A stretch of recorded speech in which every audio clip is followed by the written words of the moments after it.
Well, hello everyone. This is Al Fadi. Welcome back to a continuation of our video series on the meaning behind the name or the term Muhammad and how it's connected to Jewish terminologies or Jewish character or Jewish teachings. And even last time we talked about the Jews anticipating the rise of their Messiah in the 7th century, and obviously Mel, who is joining us right now remotely, shed some light on some of that understanding or the prophecy that they anticipated to be fulfilled in certain characters. Today we're going to take a look at an Islamic figure, at least a popular Islamic figure known by Salman Al Farisi, but yet we're going to look at this character from a Jewish background, with us here, of course, to unpack that, Brother Mel. Mel, thank you so much for all the research that you do and for these valuable information that you are sharing. And I like what you said earlier, that one day these pieces will fall together and we'll begin to see the big picture. So we are still in the process of building these blocks one by one. Today, we're going to talk about Salman Al Farisi. What is it that we know about him from a Jewish, basically, background? Well, from a Jewish background, he was Shalom. The exarch was Shalom, and he was the brother of Nehemiah ben Uziel. So certainly some Jews believed that he was the Messiah ben David at that time. Now, in preparation for this series, I was looking at the evidence and building the case that Shalom and Salman were the same person, but then I realized actually there is an acknowledgement that already in the Islamic tradition, I don't even need to go there.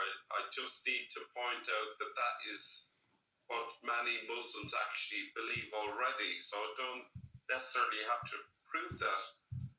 But that creates a massive problem for Islam if they are one and the same person, because it shows us that they have changed significantly the biography of this individual who was Jewish, and they have turned him a Zoroastrian, a Christian, and eventually a Muslim, but anything other than Jewish, which is what he was. So that's going to be significant. It shows that there's a concerted attempt to change the story. So the question I ask is, what of Salman Al Farisi, Muhammad's right-hand man, according to standard Islamic narrative? Is there anyone in the historical record that could provide a match for him? We need someone of significance between 610 and 632, according to Sin's timeline. Okay, so I'm going to be looking at some sources, Islamic sources, to see what Muslims tend to believe about this figure before looking at the historical figure. So, Salman, according to this Islamic website, had a knowledge of both the Christian scriptures and the Quran, in addition to his earlier knowledge of the Zoroastrian religion. Salman, in fact, translated parts of the Quran into Persian during the lifetime of the Prophet. He was thus the first person to translate the Quran into a foreign language. It also says there he was stuffed with knowledge and wisdom. The problem with that is that he's a companion of Muhammad, and Muhammad is down in the Hijaz, and yet, if this is the Exlar, he was not down in the Hijaz. Now, what is fitting with the historical narrative is the fact that he was a knowledgeable person. You would expect the Exlar to be incredibly knowledgeable and able to translate things into different languages. So that part, at least, is correct. But the fact that it doesn't mention anything about the Jewish connection is kind of odd. Now, we also have from Al-Tabari an early tradition that actually, instead of referring to him as Al Farisi, it actually calls him Salman Al Farisi. Now, obviously, there's a bit of a play on the word here, but a Pharisee is a Jewish sect. Yeah, Al Farisi. That's how we say it in Arabic. Al Farisi. Yeah. Al Farisi. Yeah. A Pharisee or a Farisi would be someone who is connected with rabbinical Judaism.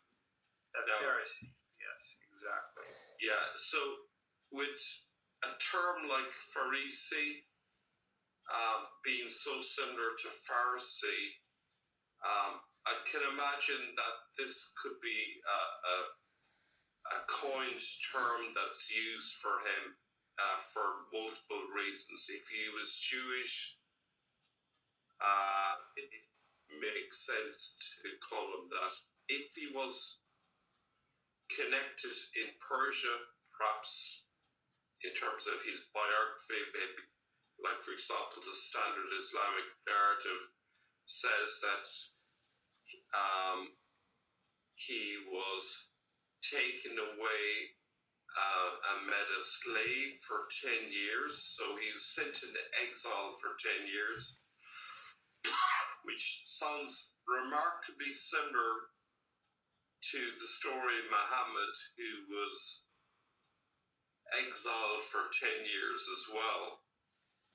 That obviously is just a coincidence.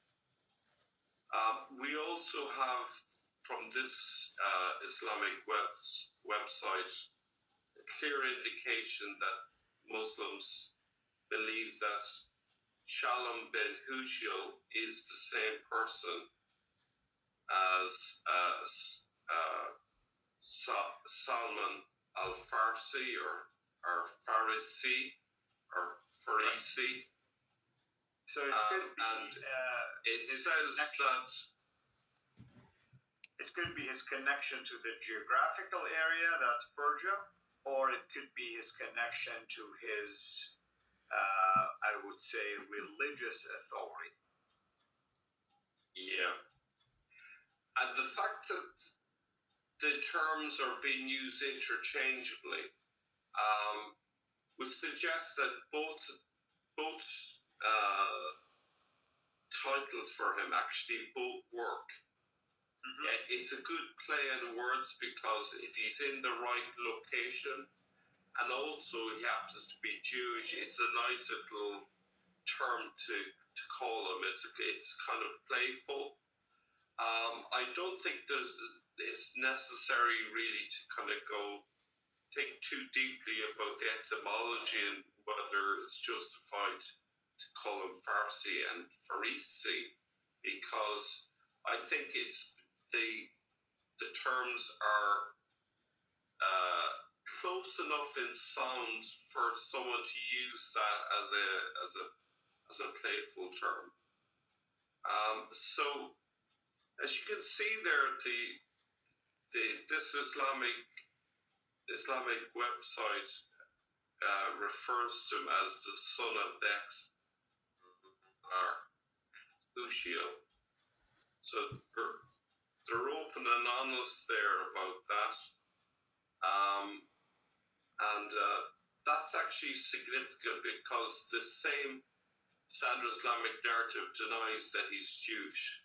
They say he's Zoroastrian, he's Christian and Muslim at different stages of his life, but they're ignoring the most important part of that's true, that he was Jewish. Right. Why are they avoiding that?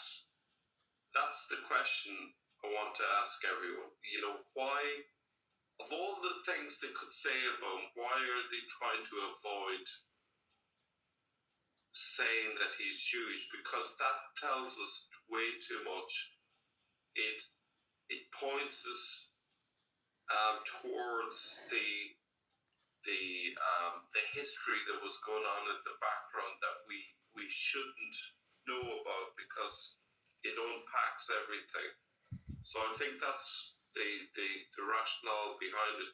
You can see here how similar the two terms are, Farsi and Farisi. Now, there's a couple of scholars that actually argue that Farsi derives from the Aramaic words Parsa, meaning Persian or Persianizer, and that actually might explain why that play on words is happening between that. We must be on guard then when we hear that Persians founded the Arab rebellion. It may be that Jewish leaders associated with the Babylonian academies are actually involved. If you remember back to an earlier series that I did with you, we saw that in a Chinese source it refers to a Persian herding camels who's the instigator of everything. Well, if that's Al-Farsi or Al-Farisi, it could, for all we know, be Shalom, that it's alluding to there. So that opens up things very nicely, especially because he became the Exarch in 617, and there are multiple sources that talk about the Taye revolting in 617, exactly at the same time that Shalom became the Exarch. So an awful lot of coincidences are happening, forming concentric circles. Okay, real talk. Sometimes your job is fine, but you're stuck.